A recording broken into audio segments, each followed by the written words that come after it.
Hello traders, आज की video में आपका स्वागत है। आज हम जानेंगे एकदम बेसिक सा concept of how stock is made, how a stock is traded. Stock market में स्टॉक आता कैसा है, कंपनी आती कैसी है स्टॉक मार्केट में, ये सब आज हम देखने वाले हैं। पहले आप वार्निंग देख लीजिए कि this is just an educational video. ये आप इस चैनल पर आपको कोई स्टॉक टिप या कोई स्टॉक ट्रेड की आपको टिप या फिर ये हम सजेस्ट नहीं करते हैं। यहाँ पर सिर्फ एजुकेशन पर्पस की बात होती है। यहाँ पे मैं अपना पर्सनल रिवीजन करता हूँ एंड अगर आपको उससे फायदा हो तो so much well and good. So चलिए स्टार्ट करते हैं। सो फॉर एग्जांपल, आप मानिए एक कंपनी ए है। ये कंपनी ए कुछ भी हो सकती है, किसी भी प्रकार का बिजनेस हो सकता है। बट बिजनेस का आपको पता है कि सबका एक अपना ये होता है, ओनरशिप होता है। तो जैसे कि एक मेरा एक बिजनेस है, एक धंधे में वो पूरा धंधे का 100% मेरा होता है। अगर वो मेरा धंधा है और उसमें कोई और दूसरा भागीदार है नहीं, इसका कोई और पार्टनर है नहीं। बट अगर कोई पार्टनर होता है तो फिर हिस्सेदारी थोड़ी बढ़ जाती है। जैसे कि मेरी कम हो जाती है, जैसे कि मेरी 50 हो जाएगी, उसकी 50, या उसकी 40, मेरी 60। जैसे भी धंधे का वो हो, मॉडल हो, उस हिसाब से वो भागीदारी या हिस्सेदारी होती है।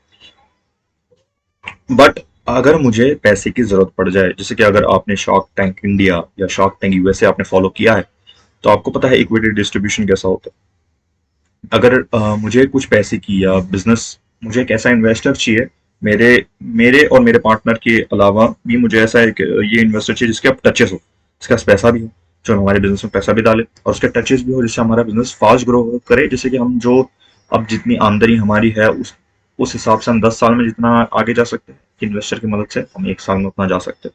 तो हमें ऐसा इन्वेस्टर चाहिए, उसे कहते हैं स्ट्रेटेजिक इन्वेस्टर्स कहते हैं, एंजल इन्वेस्टर्स कहते हैं, या साधारण इन्वेस्टर लफ्ज भी यूज होते हैं उनके लिए। तो ऐसे इन्वेस्टर्स हम ढूंढते हैं।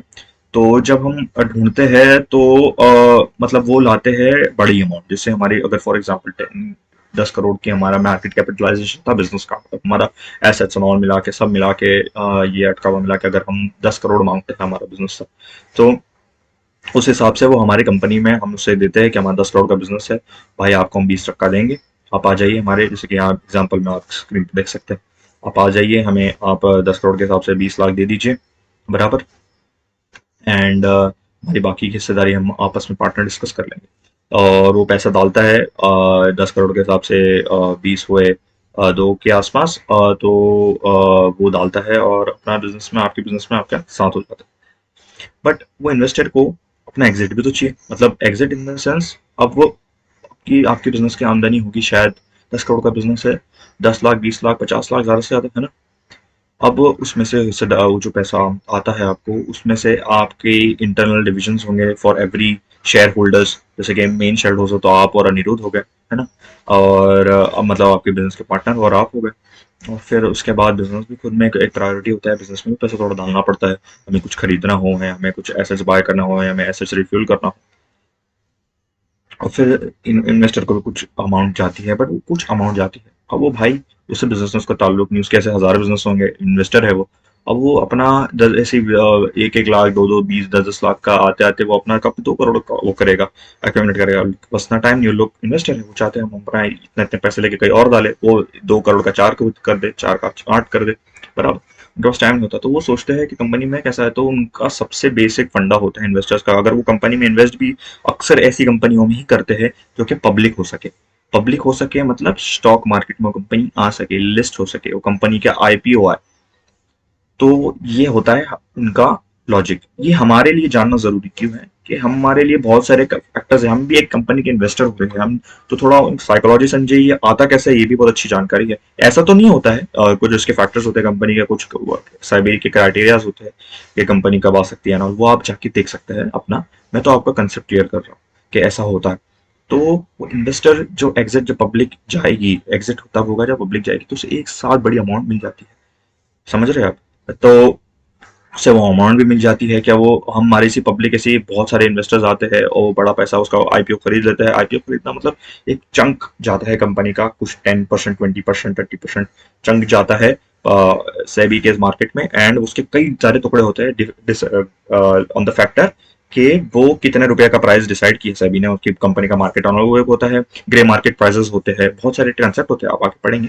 पर आप इतना जान लीजिए कि एक्स वाई जेड इतनी इतनी ABCD अमाउंट होती है, उस बेसिस पे उसके टुकड़े होते हैं, उस बेसिस पे IPO होते हैं। स्टॉक जैसे कि हम ये होता है, एक स्टॉक होता है तो उसे 10-15 सेबी का रूल है कि जब वो कंपनी नई नई आती ना, उसे बंडल में पैसे चाहिए रहता है ना, तो एक का स्टॉक का 10 14 हजार 100 का बकेट बनाती है स्टॉक्स का। तो 10 रुपए का था तो 1000 का बकेट का हो गया 10,000 रुपए। अगर वो 10 रुपए का था तो 1000 का हो गया 10,000, है ना। अगर एक स्टॉक है तो आपको 10,000 का पूरा बकेट खरीदना है, या 100 का था तो आपको 1 लाख का बकेट खरीदना है। ऐसे एक बकेट बनाती है। ऐसा इन्वेस्टर हम उसमें 10 स्टॉक एक साथ खरीदते हैं, वो बकेट खरीदते हैं, वो IPO होता है। तो इससे इन्वेस्टर को एक साथ 20% अगर जा रहा है मार्केट में तो उसको एक साथ बड़ी अमाउंट मिल जाएगी, 22 करोड़, तो एंड वो एग्जिट हो जाएगा। अभी कंपनी के हिस्सेदार कौन रहा? विशाल अनिरुद्ध और आप हो गए। जैसे कि आप जैसे इन्वेस्टर्स, हजारों इन्वेस्टर्स आ जाते हैं। तो कंपनी जब होती है उसका फायदा आपको समझा कि IPO में आने का फायदा क्या होता है। मतलब एक इन्वेस्टर्स को बड़ा एग्जिट मिलता है, जो इन्वेस्टर जाना चाहते हैं, अब नए इन्वेस्टर्स आते हैं इसमें, समझ रहे हैं। और ये कंपनी का इसमें फायदा, आपका भी फायदा है कि आपको बैठे बैठे एक, आपके पास 6 करोड़ थोड़ी है, आप जाके कंपनी में बिजनेस ढूंढते बैठेंगे आपके गलियों में कि कौन से बिजनेस में मैं 2 का 4 करूं।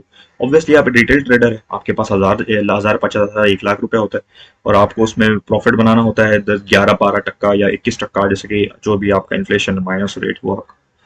तो आप तो ऐसे स्टॉक्स ढूंढते हो, आप बड़ा बिजनेस भी ढूंढोगे। लेकिन अभी आप 10 मिनट हम अभी देखेंगे कि वही, जैसे कि वो कंपनी कैसे लिस्ट होती है एंड वो कंपनी की हिस्सेदारी कैसे होती है। अगर आपको नया समझा हो कि मैंने जो डिविजन्स बताए हैं, बहुत सिंपल है, आपको समझ जाना चाहिए, बेसिक मैथ्स है। और कैसे कि मतलब यह एग्जांपल दिया है मैंने, अगर एक 10 रुपए का हम इमेजिन करते हैं स्टॉक हो, मतलब लिस्ट होने से पहले हमने प्राइस वो कर ली हो, और कितनी हिस्सेदारी आ रही है कंपनी की उसमें, जैसे कि 20% अगर आ रही है तो, और ये हो तो उसने 10 करोड़ का स्टॉक बनाया है, ठीक है। 10 करोड़ स्टॉक्स टोटल होंगे, अगर आपको इसमें से 10 करोड़ का 20% या 2 करोड़ स्टॉक्स, आप अगर 10 करोड़ का 20% आप मानते हैं तो वो होगा यही कि 2 करोड़ हो जाएगा, ठीक है। मतलब बेसिक मैथ्स है, तो आप समझ सकते हैं इसका लॉजिक। एंड आप मुझे कमेंट करके बताइए आपको इसमें क्या ना समझा हो। And will meet in the new video, and मैं उसमें भी कोशिश करूंगा कि basics of the stock market cover करूँ। आप मुझे बताइए आपको क्या समझ रहेगा, मैं उस पर वीडियो जल्द से जल्द बनाऊंगा। Thank you so much, nice day, take care.